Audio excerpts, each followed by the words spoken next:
You are God from beginning to the end. There's no place. I had this testimony. It's actually a testimony within a testimony. The lesson we're going to learn today will be drawn from these testimonies, which I believe God will give you understanding. A woman was kidnapped, and when she was kidnapped, she was taken away by the abductors, and eventually she regained her freedom miraculously. And while she was sharing a testimony of how she was kidnapped and how she was released, she said something important in that testimony. On the day she was kidnapped, in the course of carrying her away, the kidnappers actually made a decision that they should kidnap somebody else along, maybe one or two persons, to add to her, who was already inside their bus. And along the line, they met a woman by the roadside. And the kidnappers began to consider the possibility of kidnapping the second woman they met by the roadside. But it became an argument between the kidnappers, whether not to kidnap the second woman they met by the roadside.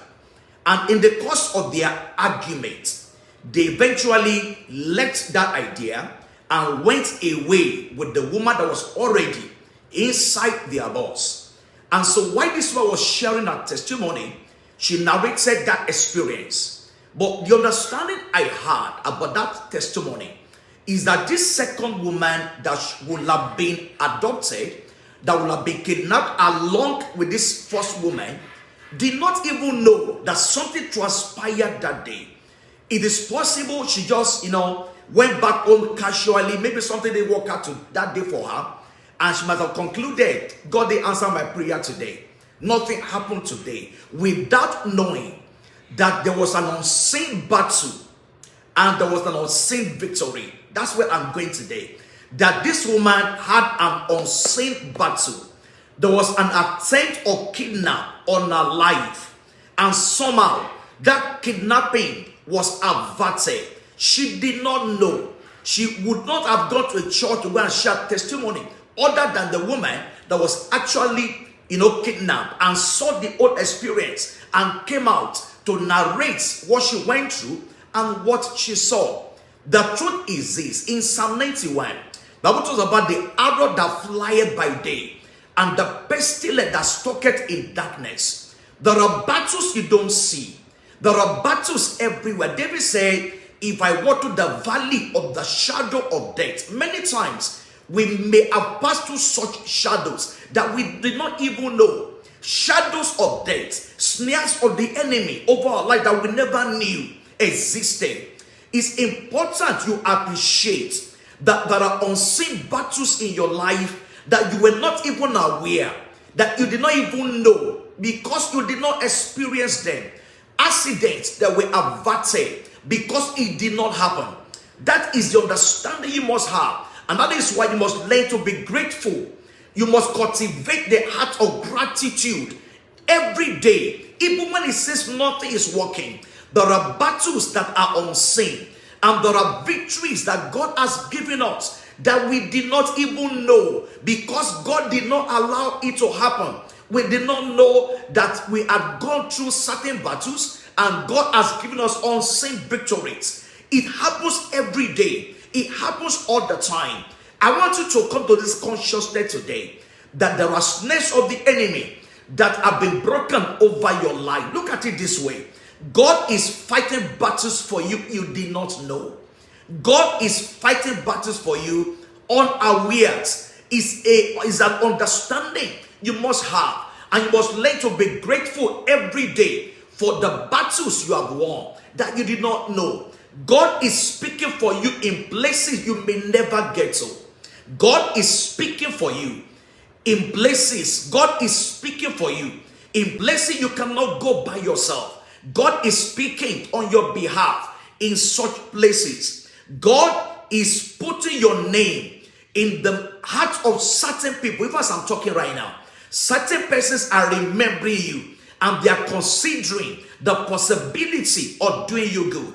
They are considering the possibility of sending you a gift or making something happen in your life. These are unseen victories that we don't know. As I'm talking right now, God by Spirit is creating opportunities for you in strange places, places you never even knew existed before. God is creating opportunities for you. Just imagine the story of Joseph. He had been in the prison for a while. He never knew. He was there for over 2 years. We're not sure exactly how long he stayed, but we know he was there for over 2 years. He did not know that even right in the prison, God was creating an opportunity in the palace. That king will dream a dream that nobody will be able to interpret it. God was creating opportunities for him, even when he did not know. And so these are things that God is doing in our lives unawares. Unseen battles, but beyond them is unseen victories that God is creating. God is breaking snares on your way. David declared, he said, the snare is broken, and our soul is escaped from the snares of the fowler. He said the snare is broken and our soul is escaped. I want to leave this video with this understanding. There are unseen battles, but much more there are unseen victory. Whatsoever is born of God overcomes the world. And this is a victory that overcomes the world, even our faith. You will walk in victory. You walk in dominion. You walk in all that God has ordained for you. In the name of Jesus, you're part of the valley of the shadow of death, and you have victory. Be conscious of his presence in your life. Be conscious of God's commitment. He says, I will never leave you. I will never forsake you. So that you can boldly say, the Lord is my helper. God is committed. He does not sleep. He does not slumber. He's watching over you. He says, as mountains surround Jerusalem, so you are surrounded with his protection. He says, I will give my angels charge over you to keep you in all your ways. The snares are broken. I love you, and I will see you in your destiny. God bless you. You are God from beginning to the end. There's no place for argument.